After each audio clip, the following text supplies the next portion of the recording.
দেশি হাঁস মুরগি রান্না করলেও গোশ যদিও না থাকে, ঝোল আলু দিয়ে কিন্তু পুরোপুরি ভাত খাওয়া যায়। ব্রয়লার মুরগি আপনি প্লেট ভরে নিলেও কিন্তু এক পিসের বেশি খাওয়া যায় না।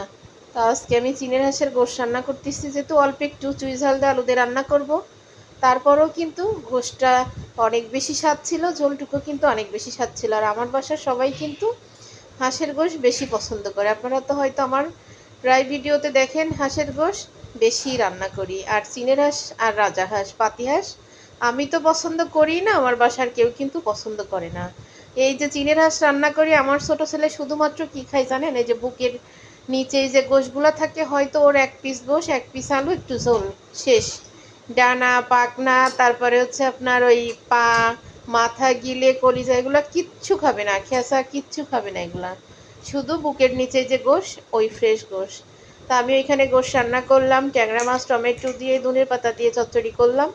আর হচ্ছে গুঁড়ি কচু শাক রান্না করলাম। আপনারা কি এইভাবে কচু শাক রান্না করেন? কচু শাক রান্নাতে যত বেশি রসুন দেবেন, ততই কিন্তু সুন্দর একটা ঘ্রাণ বের হবে, আর কিন্তু স্বাদটাও কিন্তু বেশি লাগে।